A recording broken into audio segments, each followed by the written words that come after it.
ಅಯೋಧ್ಯೆಯಲ್ಲಿ ರಾಮದೇವರಿಗೆ ಪ್ರಾಣ ಪ್ರತಿಷ್ಠೆ ಮಾಡಿದ ಪೇಜಾವರ ಮಠದ ಶ್ರೀ ವಿಶ್ವಪ್ರಸನ್ನ ತೀರ್ಥರಿಗೆ ಕೃಷ್ಣನೂರು ಉಡುಪಿಯಲ್ಲಿ ಅದ್ದೂರಿ ಸ್ವಾಗತ ಕೋರಲಾಯಿತು. ಮಂಡಲ ಪೂಜೆ ಮುಗಿಸಿ ಬಂದ ಪೇಜಾವರ ಶ್ರೀಗಳನ್ನು ನೂರಾರು ನಾಗರಿಕರು ವೈಭವದಿಂದ ಬರಮಾಡಿಕೊಂಡರು. ಅಯೋಧ್ಯೆಯಲ್ಲಿ ರಾಮದೇವರ ಪ್ರತಿಷ್ಠೆಯ ವೇಳೆ ಪ್ರಧಾನಿ ನರೇಂದ್ರ ಮೋದಿ ಅವರ ಪಕ್ಕದಲ್ಲಿ ನಿಂತು ಪ್ರತಿಮೆಗೆ ಪ್ರಾಣ ಪ್ರತಿಷ್ಠೆ ಮಾಡಿದ ಪೇಜಾವರ ಶ್ರೀಗಳನ್ನು ಕಂಡು ಕನ್ನಡಿಗರು ರೋಮಾಂಚನಗೊಂಡಿದ್ದರು. ಸಾಂಸ್ಕೃತಿಕ ಪುನರುತ್ಥಾನದ ಕಾಲಘಟ್ಟದಲ್ಲಿ ಶ್ರೀಗಳ ಈ ಮಹತ್ವದ ಪಾತ್ರ ಎಲ್ಲರ ಗಮನ ಸೆಳೆದಿತ್ತು. ಮುಂದಿನ 48 ದಿನಗಳ ಕಾಲ ಅಲ್ಲೇ ಇದ್ದು ರಾಮದೇವರ ಪೂಜೆ ಸಹಿತ ಮಂಡಲ ಪೂಜೆ ಮುಗಿಸಿ ಬಂದಿರುವ ಶ್ರೀ ವಿಶ್ವಪ್ರಸನ್ನ ತೀರ್ಥರನ್ನು ತವರು ನೆಲದಲ್ಲಿ ಅದ್ದೂರಿಯಾಗಿ ಬರಮಾಡಿಕೊಳ್ಳಲಾಯಿತು. ಮಂಗಳೂರು ವಿಮಾನ ನಿಲ್ದಾಣದಿಂದ ನೂರಾರು ರಾಮ ಭಕ್ತರು ಬೈಕ್ ರ್ಯಾಲಿ ಮೂಲಕ ಅವರನ್ನ ಸ್ವಾಗತಿಸಿದ್ರು. ಜಿಲ್ಲೆಯ ಗಡಿಭಾಗ ಸೇರಿದಂತೆ ವಿವಿಧ ಧಾರ್ಮಿಕ ಕ್ಷೇತ್ರಗಳಲ್ಲಿ ಶ್ರೀಗಳನ್ನ ಗೌರವಿಸಲಾಯಿತು. ಬಳಿಕ ಉಡುಪಿಯ ಜೋಡುಕಟ್ಟೆಯಿಂದ ತೆರೆದ ವಾಹನದಲ್ಲಿ ಮೆರವಣಿಗೆ ಮಾಡಲಾಯಿತು. ಉಡುಪಿಗೆ ಬಂದ ಶ್ರೀಗಳು ಕೃಷ್ಣದೇವರನ್ನ ಕಂಡು ತಮ್ಮ ರಾಮ ಸೇವೆಯನ್ನು ಕೃಷ್ಣಾರ್ಪಣಗೊಳಿಸಿದರು.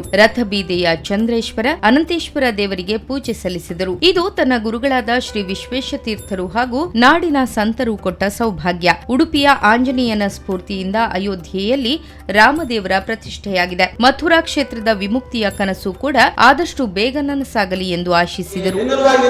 ಎಲ್ಲ ಸಮಾಜದ ಸಂತರಿಗೆ, ಸಮಾಜದ ಹಿರಿಯರಿಗೆ ಇದನ್ನೆಲ್ಲವನ್ನು ಕೂಡ ಹಂಚಿ ಭಗವದ್ಗೀತೆಯಲ್ಲಿ ಕೃಷ್ಣದೇವರು ಮಾತು ಅಂದರು.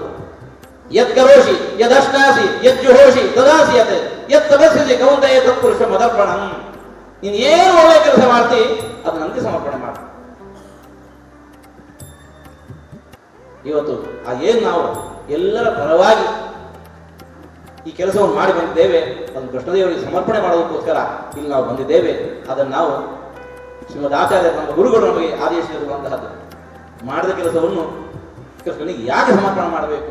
ಸದ್ಯ ಪರ್ಯಾಯ ಪೀಠಸ್ಥರಾಗಿರುವ ಪುತ್ತಿಗೆ ಮಠದ ಶ್ರೀ ಸುಗುಣೇಂದ್ರ ತೀರ್ಥರು ಪೇಜಾವರ ಶ್ರೀಗಳನ್ನು ಸನ್ಮಾನಿಸಿದರು. ಅಯೋಧ್ಯೆಯಿಂದ ತಂದಿರುವ ಆಂಜನೇಯ ದೇವರ ಪ್ರೇರಣೆಯಿಂದಲೇ ಉಡುಪಿಯಲ್ಲಿ ಅನೇಕ ಪವಾಡುಗಳು ನಡೆಯುತ್ತಿದೆ. ತಾಲಾಖೋಲೋ ಅಭಿಯಾನ ಹಾಗೂ ರಾಮಮಂದಿರ ನಿರ್ಮಾಣದ ಕನಸು ಕಟ್ಟಿದ್ದು ಉಡುಪಿಯಲ್ಲೇ. ಆಂಜನೇಯ ದೇವರು ಕನ್ನಡಿಗರಾಗಿದ್ದು ರಾಮಮಂದಿರದ ಕನಸು ನನಸಾಗುವಲ್ಲಿ ಹನುಮಂತನ ಪ್ರೇರಣೆ ಮಹತ್ವದ್ದಾಗಿದೆ. ಹಾಗಾಗಿ ರಾಮ ಸೇವೆ ಮಾಡಿ ಬಂದ ಪೇಜಾವರ ಶ್ರೀಗಳನ್ನು ಅಭಿನವ ಆಂಜನೇಯ ಬಿರುದು ಕೊಟ್ಟು ಸನ್ಮಾನಿಸುತ್ತಿರುವುದಾಗಿ ಸುಗುಣೇಂದ್ರ ತೀರ್ಥರು ಹೇಳಿದರು. ಹೈಕೋರ್ಟ್ ತೀರ್ಪು ಬಂದ ನಂತರ ಜೈಲಿನಲ್ಲಿ ಬಂಧಿಯಾಗಿದ್ದ ರಾಮಲಲ್ಲಾನನ್ನ ತಾನೇ ಬೀಗ ಒಡೆದು ಹೊರತಂದು ಪೂಜೆಗೆ ಅನುವು ಮಾಡಿಕೊಟ್ಟ ದಿನವನ್ನ ಸ್ಮರಿಸಿದರು. ಉಡುಪಿ ಮಠಗಳು ಸೇರಿದಂತೆ ನೂರಾರು ಅಭಿಮಾನಿಗಳು, ಸಂಘಟನೆಗಳು ಪೇಜಾವರ ಶ್ರೀಗಳನ್ನು ಇದೇ ವೇಳೆ ಗೌರವಿಸಿದರು. ತನ್ನ ಸೇವಾ ಕಾರ್ಯಗಳನ್ನು ಕೃಷ್ಣನಿಗೆ ಅರ್ಪಿಸಿರುವ ಪೇಜಾವರ ಶ್ರೀಗಳು ಅಯೋಧ್ಯೆಯಲ್ಲಿ ನಡೆಯಬೇಕಾಗಿರುವ ರಾಮನವಮಿಯ ರೂಪುರೇಷೆಗಳನ್ನು ನಿರ್ಧರಿಸಲು ಮತ್ತೊಮ್ಮೆ ಅಯೋಧ್ಯೆಗೆ ವಾಪಸ್ಸಾಗಿದ್ದಾರೆ. ಈ ಮೂಲಕ ತಮ್ಮ ರಾಮ ಸೇವೆಯನ್ನ ಮುಂದುವರಿಸಿದ್ದಾರೆ.